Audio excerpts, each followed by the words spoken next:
మరికాసేపట్లో పిన్నింటికి వెళ్తాం. అమ్మా నాన్న మేము కలిసి సరదాగా గడుపుతాం అని ఆ చిన్నారులు సంబరపడ్డారు. కానీ ఆ సంబరం ఎంతోసేపు నిలవలేదు. విధికి ఆ కుటుంబం మీద కన్ను కుట్టిందో ఏమో. బస్సు రూపంలో వచ్చిన మృత్యువు ఆ పచ్చని కుటుంబాన్ని చిదిమేసింది.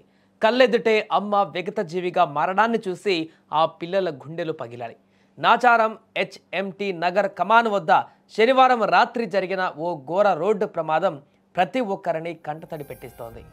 జనగామ జిల్లా పాలకుర్తి మండలం గూడూరుకు చెందిన అనిత తన భర్త అశోక్ ఇద్దరు పిల్లలతో కలిసి పొట్టకూటి కోసం నగరంలోని చిన్న చెర్లపల్లిలో నివసిస్తున్నారు.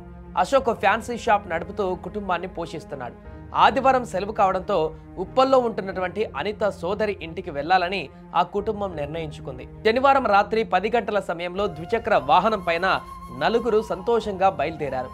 దారి పొడవునా కబుర్లు చెప్పుకుంటూ నవ్వుకుంటూ ప్రయాణం సాగించారు. మరి కాసేపట్లో పిన్ని ఇంటికి వెళ్లి అక్కడ ఆడుకునేందుకు పిల్లలు అప్పటికే ప్లాన్స్ కూడా వేసుకున్నారు. నాచారం హెచ్ఎంటి కమాన్ సమీపానికి రాగానే వారి ఆనందం ఆవిరైపోయింది. వెనక నుండి వేగంగా వచ్చిన ఏపీఎస్ఆర్టీసీ బస్సు వారి వాహనాన్ని బలంగా ఢీకొట్టింది.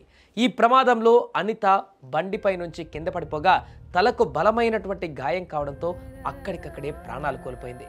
భర్త అశోక్ ఇద్దరు పిల్లలు మాత్రం గాయాలతో బయటపడ్డారు. ప్రమాదం జరిగిన వెంటనే గాయపడిన పిల్లలు భర్త తేరుకొని చూసేసరికి అనిత రక్తపు మడుగులో విగత జీవిగా పడి ఉంది.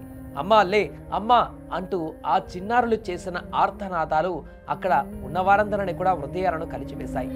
అక్క ఇంటికి వెళ్తున్నామన్న సంతోషం ఆస్పత్రి పాలయ్యింది. చెల్లి వస్తుందని ఎదురు చూస్తున్న ఆ అక్కకు చెల్లి మరణ వార్త పిడుగులా మారింది. క్షతగాత్రులను చికిత్స కోసం గాంధీ ఆసుపత్రికి తరలించారు. సోదరి ఇంటికి వెళ్లి సంతోషంగా గడపవలసిన ఆ మహిళ అర్ధాంతరంగా అనంతలోకాలకు వెళ్లిపోయింది. అల్లారు ముద్దుగా చూసుకునే అమ్మ కళ్ళ ముందే కానరాని లోకాలకు వెళ్లిపోవడాన్ని ఆ పిల్లలు జీర్ణించుకోలేకపోతున్నారు.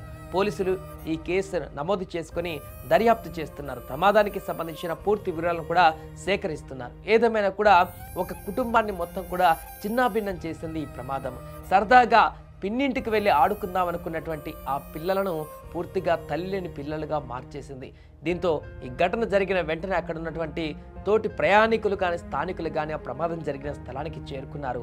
అక్కడ స్పాట్లోనే చనిపోయినటువంటి అనితను చూసి బోరున విలపించారు. పక్క పిల్లలు, మరొక పక్క భర్త, ఇంకొక పక్క అనిత మృతదేహం. వీటన్నింటిని చూసి పూర్తిగా కన్నీటి పర్యాంతమయ్యారు అక్కడికి వచ్చిన వారందరూ కూడా. పిల్లలు అక్కడ లేచి అమ్మ అమ్మ అని ఆర్తనాదాలు చేస్తున్నటువంటి దృశ్యాలు అక్కడికి వచ్చిన ప్రతి ఒక్కరిని కూడా కంటతడి పెట్టించాయి. ఈ వార్త తెలిసిన వెంటనే ఎవరైతే ఇంటికి వెళ్దాం అనుకున్నారో వీళ్ళు ఆ పిన్ని వాళ్ళ ఇంటికి వారికి తెలవగానే ఈ యొక్క ఇన్ఫర్మేషన్ వెళ్ళగానే ఆ యొక్క అనిత చెల్లి బోరున విలపించుకుంటూ పరిగెత్తుకుంటూ వచ్చింది. అసలు ఇంటికి రాకున్నా బతికి ఉండే వాళ్ళేమో ఈరోజు ఇంటికి రాకపోయిన తర్వాత అయినా వచ్చిండు వాళ్ళు ఈరోజు ఇంటికి రావడం కారణంగానే ఇలాంటి ప్రమాదం సంభవించిందా అనేటువంటి ఆందోళన, ఆ యొక్క బాధ, ఆ యొక్క విషాదవదనం అయితే వాళ్ళలో కనిపించింది. ఏదేమైనా కూడా ఒక కుటుంబాన్ని పూర్తిగా చిన్నాభిన్నం చేసింది ఈ యొక్క ప్రమాదం.